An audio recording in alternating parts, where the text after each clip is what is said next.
आप देख रहे हैं न्यूज नाउ 24/7। ताज़ा खबरों के लिए हमारे साथ बने रहें। उत्तर प्रदेश के जनपद गोरखपुर में मुख्यमंत्री योगी आदित्यनाथ ने निपुण भारत मिशन के तहत बेसिक शिक्षा विभाग, अशोक लीलैंड लिमिटेड और लर्निंग लिंक्स फाउंडेशन द्वारा आयोजित रोड टू स्कूल कार्यक्रम के पहले चरण का उद्घाटन किया।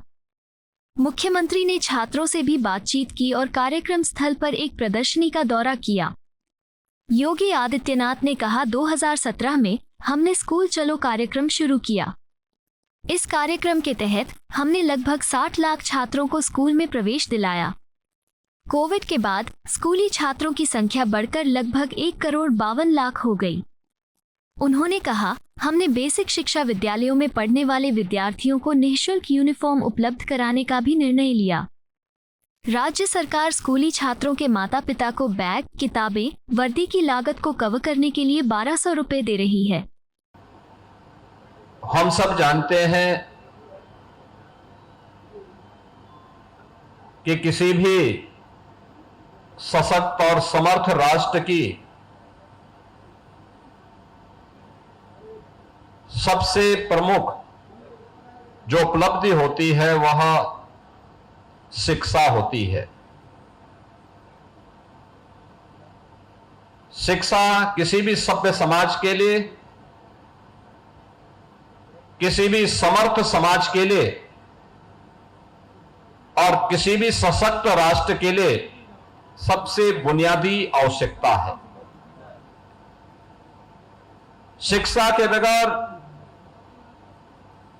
मानवीय मूल्यों और इस जीव सृष्टि की आवश्यकताओं की पूर्ति की कल्पना भी नहीं की जा सकती है। और इसीलिए प्राचीन काल से ही शिक्षा को सर्वसुलभ कराने को लेकर के लगातार मंथन चलता रहा है। इसके लिए अलग अलग समय में, अलग अलग कालखंडों में अलग अलग प्रयास हुए हैं। भारत के प्राचीन गुरुकुल की प्रणाली और उस गुरुकुल में उस समय के जो उत्कृष्ट कार्य हुए हैं वह भी हम सब के लिए एक प्रेरणा है। भारत के विश्व प्रसिद्ध विश्वविद्यालय पूरी दुनिया जहां पर आकर के अध्ययन करती थी, वह नालंदा का विश्वविद्यालय रहा हो, तक्षशिला का विश्वविद्यालय रहा हो, विक्रमशिला का विश्वविद्यालय रहा हो, काशी या कांचीपुरम की विद्या के केंद्र रहे हो, ये सभी वे केंद्र थे जहां पर अध्ययन और अध्यापन का एक बेहतरीन समन्वय करके उज्जवल भविष्य के बारे में एक मंथन का कार्यक्रम आगे बढ़ता था। लेकिन समय के साथ आगे बढ़ते गए। कहते हैं कि जब मैकाले ने आधुनिक शिक्षा प्रणाली लागू की तो उससे पहले उसने पूरे भारत के अंदर भ्रमण किया। पूरे देश के अंदर उसने उत्तर से दक्षिण, पूरब से पश्चिम सर्वत्र गया और उसके बाद उसने ब्रिटेन में वायसराय को पत्र लिख करके भेजा। उसने लिख के भेजा कि मैं भारत का भ्रमण किया हूं। भारत एक ऐसा देश है जहां की पंचायतें, जहां की संस्थाएं स्वयं भी अपने शिक्षण संस्थाओं के प्रति आग्रही बना करके साक्षरता के 100% लक्ष्य को बिना भेदभाव के हर व्यक्ति तक पहुंचाने के लिए प्रतिबद्ध दिख रही हैं। और भारत दुनिया में मुझे एक ऐसा देश देखने को मिला है जिस देश में मैं कहीं भी गया, शहरी जीवन को छोड़ दें तो ग्रामीण क्षेत्र में लोग आपस में एक विश्वास से जुड़े हुए हैं। कोई भी अपने घर में ताला नहीं लगाता, हर व्यक्ति को एक दूसरे पर विश्वास है। और परस्पर विश्वास जब तक भारत के अंदर बना हुआ है, भारत को अधिक दिनों तक ब्रिटिशर गुलाम नहीं बना के रख सकते। और इसलिए उन्होंने उस समय की शिक्षा पद्धति को इस रूप में बनाया कि पहले की तुलना में अगर देखा जाए तो देश के अंदर निरक्षरता बढ़ी, लेकिन आजादी के बाद जो प्रयास प्रारंभ हुए उसके कुछ परिणाम प्राप्त भी हुए, लेकिन अभी इस पर बहुत कुछ किए जाने की आवश्यकता है, बहुत कुछ किए जाने की आवश्यकता है। और इसके लिए हम आभारी हैं प्रधानमंत्री मोदी जी के, जिन्होंने राष्ट्रीय शिक्षा नीति, जब पूरी दुनिया कोरोना जैसी महामारी के सामने पस्त थी, तब कोरोना जैसी महामारी से देशवासियों को बचाने, उनको सुरक्षित रखने के साथ साथ उज्जवल भविष्य की एक नई आधारशिला रखने के लिए राष्ट्रीय शिक्षा नीति 2020 प्रधानमंत्री मोदी जी ने देशवासियों को दी। और राष्ट्रीय शिक्षा नीति यह उद्धरण के साथ तकनीक का उपयोग करके कैसे हम सहज और सरलता के साथ छात्र छात्राओं को इन सब बातों की जानकारी दे सकें, यह तो उपलब्ध करा ही रहा है, लेकिन साथ साथ यह भी सुनिश्चित कर रहा है कि बच्चे स्कूल 100% जाकर के अपना नामांकन करा सकें। इसके लिए बच्चों को भी, अभिभावकों को भी, पंचायत को भी, समाज के गणमान्य लोगों को तो इसके लिए जागरूक करना ही है, लेकिन साथ साथ उन संस्थाओं को जो समाज के निर्माण के लिए अपना योगदान दे रहे हैं, जिन्होंने सामाजिक प्रतिबद्धता को समझा है, उनके सीएसआर मत से भी हम लोग इसमें सहयोग लेकर के इस पूरे कार्यक्रम को सफलता की नई ऊंचाई तक पहुंचाने का काम करेंगे। और मुझे प्रसन्नता है, यद्यपि 2017 से विद्यालयों में जो बच्चे पहले तो एडमिशन नहीं ले पाते हैं, एडमिशन लेते हैं तो उसमें से आधे बच्चे ऐसे होते थे एडमिशन लेने के बाद फिर स्कूल नहीं जाते थे। अगर किसी ने तीसरी, चौथी या 5वीं क्लास पास कर ली तो उसके बाद वो 6ठी क्लास में एडमिशन नहीं ले पाता था। 6ठी, 7वीं, 8वीं क्लास भी उसने पास कर ली तो 9वीं में एडमिशन नहीं लेता था। यानी परिणाम क्या था कि 9वीं क्लास में एडमिशन लेने वालों की संख्या पहली क्लास में एडमिशन लेने वालों की संख्या की तुलना में आधी रह जाती थी। हाई स्कूल के बाद जब सीनियर सेकेंडरी स्तर पर जाता था, इंटरमीडिएट के लिए आता था, उसमें भी कमी आ जाती थी और अंततः स्नातक करने वालों की संख्या 25 से 30% मात्र रह पाती थी और उसमें भी क्वालिटी का ध्यान नहीं दिया जाता था। आज एक तरफ हम लोगों ने 2017 में प्रारंभ किया पहले स्कूल चलो अभियान।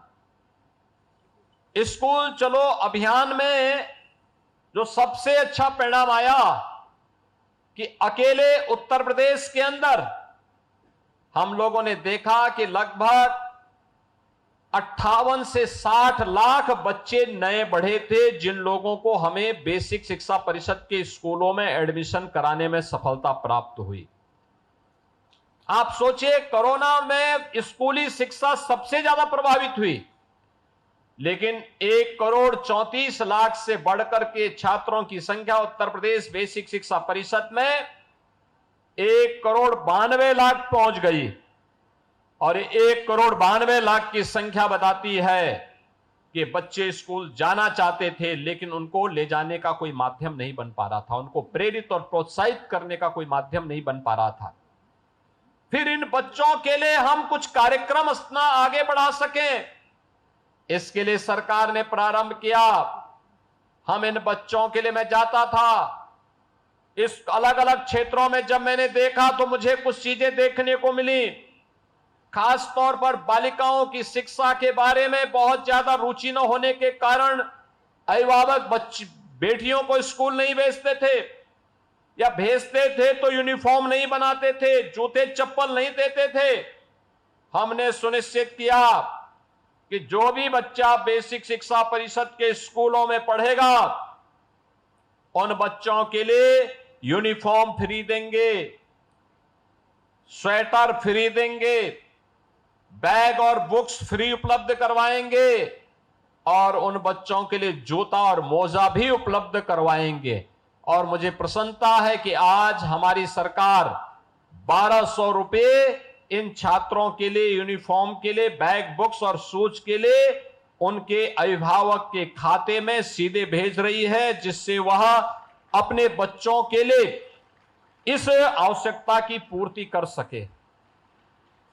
ये चीजें दिखाने के बाद हमने जनप्रतिनिधियों, समाज के मानिंदों का सहयोग लेकर के ऑपरेशन कायाकल्प का एक अभिनव प्रयोग प्रारंभ किया। और मुझे बताते हुए प्रसन्नता है कि 1,34,00,000 विद्यालयों में ऑपरेशन कायाकल्प के माध्यम से फ्लोरिंग, उसके फर्श को बनाने, फर्नीचर को लाने, स्मार्ट क्लास बनाने, बालक बालिकाओं के लिए अलग अलग टॉयलेट बनाने, वहां पे लाइब्रेरी बनाने और अन्य तमाम कार्यक्रम वहां पर प्रारंभ हुए। पेयजल की व्यवस्था के कार्यक्रम प्रारंभ हुए और आज उसके परिणाम भी हमारे सामने देखने को मिल रहे हैं। इसमें केवल सरकार ही नहीं, पहले भी तमाम उन संस्थाओं का योगदान हमें मिला जो सामाजिक प्रतिबद्धता के लिए जाने जाते थे। और मैं धन्यवाद दूंगा अशोक लीलैंड को और लर्निंग लिंक्स फाउंडेशन को, जिन्होंने चरगावा और भटड़ विकास खंड को रोड टू स्कूल कार्यक्रम के साथ जोड़ने के इस अभिनव प्रयास में अपना योगदान दिया है और प्रधानमंत्री मोदी जी के विजन के अनुरूप निपुण भारत के लक्ष्य को प्राप्त करने में अपना योगदान दे रहे हैं।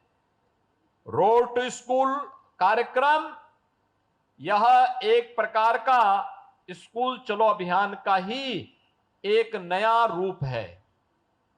स्कूल चलो अभियान में हमारे शिक्षक घर घर जाते हैं और घर घर जाकर के बच्चों को स्कूल लाने का कार्यक्रम करते हैं।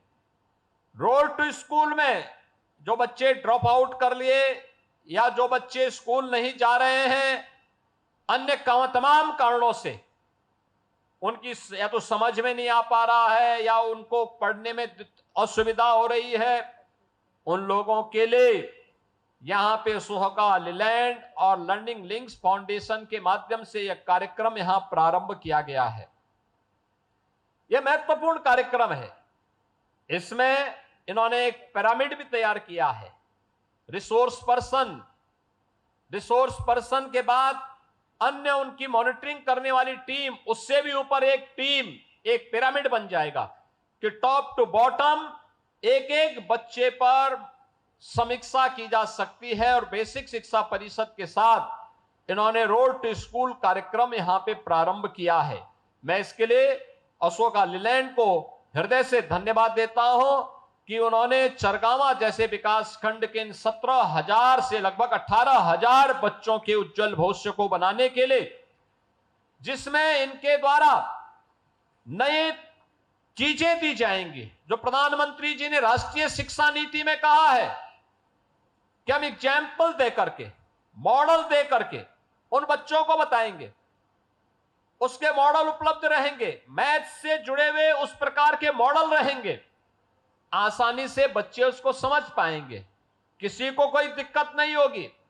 और स्वाभाविक रूप से इसका बच्चे एक बार जब समझ जाएंगे, उम्र ऐसी है, एक बार उन्होंने गणित की पहेली को समझ लिया तो न्यू उनकी इतनी सशक्त हो जाएगी कि बड़ी से बड़ी समस्या का समाधान उनको करने में कहीं कोई दिक्कत नहीं होने वाली है।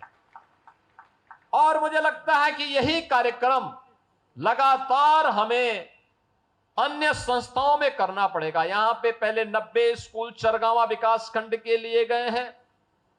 इसके बाद आपके भटट विकास खंड के भी सभी बेसिक शिक्षा परिषद के, जिसमें 1 से लेके 8वीं तक के विद्यालय जो हमारे कंपोजिट विद्यालय हैं, इनको भी लेने की कार्रवाई को आगे बढ़ाया गया है। ये जो नए तरीके अपनाए गए हैं, मुझे लगता है यह एक अभिनव प्रयास है, जिसमें हमारा प्रयास होगा इसके माध्यम से कि 100% बच्चों का नामांकन हो और वे अपनी कक्षा को निरंतर बनाए रख करके चलें। केवल अब ये नहीं कि वह स्कूल तो आया लेकिन स्कूल में नामांकन तो कराया, स्कूल नहीं आ रहा है। नामांकन भी कराना है, स्कूल भी आना है।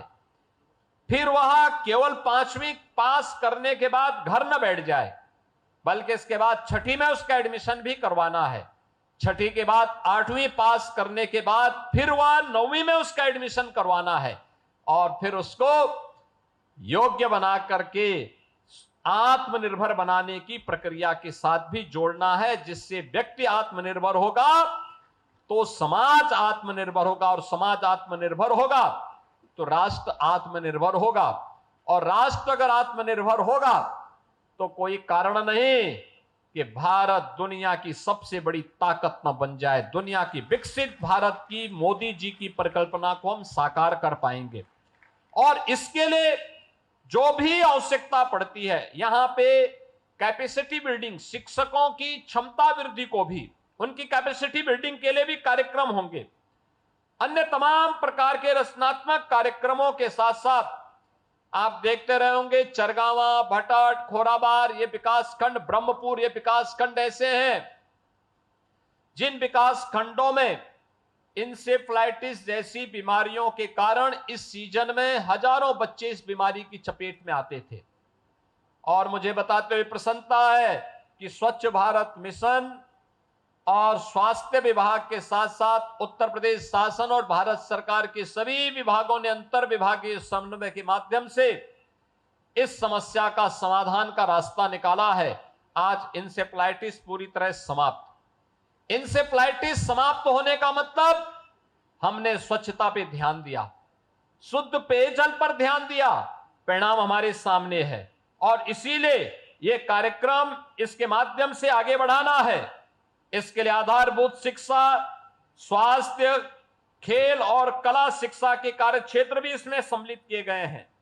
इसमें बुनियादी शिक्षा स्तर में सुधार के भी कार्यक्रम किए गए हैं और स्वास्थ्य के क्षेत्र में शारीरिक, भावनात्मक, सामाजिक और पर्यावरणीय कल्याण से संबंधित पाठ्यक्रम को भी इसके लिए तैयार किया गया है। खेलो इंडिया कार्यक्रम के माध्यम से भी पाठ्यक्रम को इसके माध्यम से क्रियान्वित किया जाएगा और इसमें 2 विद्यालयों के लिए एक रिसोर्स पर्सन, चरगावा और भटट दोनों विकास खंडों में लगभग 50-50 रिसोर्स पर्सन इसके लिए अशोका लीलैंड के द्वारा यहां पर तैनात किए जाएंगे और इसमें भी प्रत्येक विकास खंड में 5 सीनियर रिसोर्स पर्सन के तैनात किया जाएगा। एक सीनियर रिसोर्स पर्सन के अंतर्गत 15 विद्यालय होंगे। इनमें 5 प्रोजेक्ट एसोसिएट तैनात किए गए हैं। एक प्रोजेक्ट एसोसिएट के अंतर्गत अंदर भी 15 विद्यालय होंगे। इसमें हमें राष्ट्रीय शिक्षा नीति के अनुसार अपने कार्यक्रमों को आगे बढ़ाने में मदद मिलेगी और प्रधानमंत्री मोदी जी के द्वारा राष्ट्रीय शिक्षा नीति में जिस निपुण भारत की कल्पना की गई है, बेसिक शिक्षा परिषद, उसे सफलतापूर्वक हासिल करने में उसे मदद मिलेगी। आज के इस अवसर पर हम लोग जब यहां पर एकत्र हुए हैं, मुझे बातें कहनी है कि देखिए आज शिक्षा के स्तर को सुधारने के लिए नए प्रयास हो रहे हैं। ये रोड टू स्कूल को ही एक नया रूप हम लोगों ने अटल आवासीय विद्यालय के रूप में दिया है। इसमें रजिस्टर्ड बीओसी बोर्ड के जो श्रमिक हैं उनके बच्चों को, निराश्रित बच्चों को हमने प्रवेश दिया है। 18 स्कूल हमारे प्रारंभ हो चुके हैं। 57 अन्य जनपदों में डे स्कूल खोलने की तैयारी चल रही है। इसके अलावा मुख्यमंत्री अभ्युदय स्कूल के रूप में सभी जनपदों में नए स्कूल इसी तर्ज पर आगे बढ़ाने की कार्रवाई को भी हम आगे बढ़ा रहे हैं। पीएम श्री स्कूल को भी हर विकास खंड स्तर पर स्थापित करने की कार्रवाई को तेजी के साथ आगे बढ़ाया है। आप मान करके चलिए, शिक्षा में आमूलचूल परिवर्तन हो रहा है। यह आमूलचूल परिवर्तन नए भारत को एक विकसित भारत बनाने में सफल होगा और विकसित भारत की इस परिकल्पना को साकार करने के लिए हम सभी को स्कूली शिक्षा पर ध्यान देना होगा। मैं आज के इस अवसर पर जो हमारे शिक्षक हैं उन सबसे भी अपील करूंगा कि आप नए भारत के निर्माता हैं। पूरा देश और पूरी दुनिया आपको देख रही है। हमें याद रखना होगा, ज्ञान से अपने आप को अपडेट करना कोई पेट से सीख करके नहीं आता है। जब ये स्मार्टफोन नहीं आया होगा तब हम लोगों ने इस स्मार्टफोन को लोगों ने देखा होगा कैसे चलता है। आज आप देखते होंगे कि बच्चे भी स्मार्टफोन में तेजी के साथ खेलते हैं, स्मार्टफोन की जानकारी रखते हैं, उसके एप्लीकेशन की जानकारी रखते हैं। और मुझे भी आप सबसे ये अपील करनी है कि हमें अपने आप को अपने जिस विषय के हम शिक्षक हैं, जिस फील्ड में कार्य कर रहे हैं, उसके साथ साथ सामाजिक दायित्वों की भी जानकारी हमारे पास रहनी चाहिए, जिससे हम बच्चे को एक योग्य नागरिक बनाने में अपना योगदान दे सकें। दूसरा, तकनीक का उपयोग करके जीवन को सरल और सुगम बनाने के लिए कैसे हम इस तरीकों का अपना सकते हैं, इसकी भी जानकारी हमें रखनी होगी। अगर हम अपने आप को इसके लिए तैयार कर पाएंगे तो याद करिए कि हम शिक्षा की नींव को इतनी सशक्त कर देंगे कि आने वाली पीढ़ी इसके लिए आप सबके प्रति कृतज्ञता ज्ञापित करेगी। और जीवन वही है जो अन्यों के लिए यादगार बन सके, प्रेरणादायी बन सके। आपके ऊपर यह भविष्य निर्भर, आपके ऊपर देश का भविष्य निर्भर करता है, क्योंकि आप इन बच्चों का भविष्य बना रहे हैं। अगर ये बच्चों का भविष्य आप उज्जवल बनाएंगे तो हमारे समाज का और हमारे देश का भविष्य भी उज्जवल बनेगा। कोई दुनिया की ताकत फिर इसे नहीं तोड़ सकती है, इसे कमजोर नहीं कर सकती है। लेकिन अगर हम ही अपनी जिम्मेदारियों से विमुख हो जाएंगे तो फिर संक्रमण फैलेगा। हमें उस संक्रमण को रोकना पड़ेगा और निपुण भारत के संकल्प को साकार करने के लिए, निपुण उत्तर प्रदेश के निर्माण के लिए आज अशोका लीलैंड और लर्निंग लिंक्स फाउंडेशन जैसी संस्थाएं सहभागी बन रही हैं।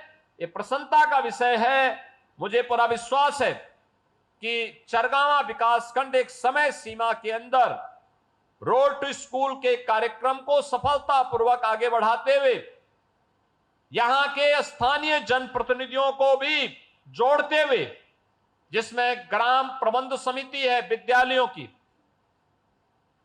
जिसमें ग्राम प्रधान हैं, क्षेत्र वहां के पूर्व प्रधान हैं, क्षेत्र पंचायत समिति के सदस्य हैं, जिला पंचायत समिति के जिला पंचायत के सदस्यगण हैं, लोकल विधायक हैं। इन सबको भी अगर आप जोड़ेंगे और समाज के मानिंदों को भी, हमें इसे प्राप्त करने में कहीं कोई कठिनाई नहीं होगी। और हम इन बच्चों का जो मासूम हैं, भोले भाले हैं, जिन्हें गाइड किए जाने की आवश्यकता है, इनके भविष्य को उज्जवल बना करके भारत के भविष्य को उज्जवल बनाने और विकसित भारत की संकल्पना को साकार करने में सफल होंगे। आज के इस अवसर पर एक बार फिर से रोड टू स्कूल कार्यक्रम के शुभारंभ अवसर पर मैं बेसिक शिक्षा परिषद, अशोका लीलैंड और लर्निंग लिंक्स फाउंडेशन को हृदय से धन्यवाद देते हुए आप सभी के प्रति, जिन बच्चों को आज इस अभियान के साथ जोड़ा जा रहा है, जिन स्कूलों को जोड़ा जा रहा है, उन सभी ग्राम पंचायतों को, अभिभावकों को, शिक्षकों को और बच्चों को मैं अपनी शुभकामनाएं देता हूं और विश्वास व्यक्त करता हूं कि एक समय सीमा के अंदर आप इस लक्ष्य को पूरा करते हुए एक मॉडल प्रस्तुत करेंगे। आप सबके प्रति मेरी मंगलमय शुभकामनाएं। धन्यवाद। जय हिंद। उत्तर प्रदेश से खलील मलिक की रिपोर्ट।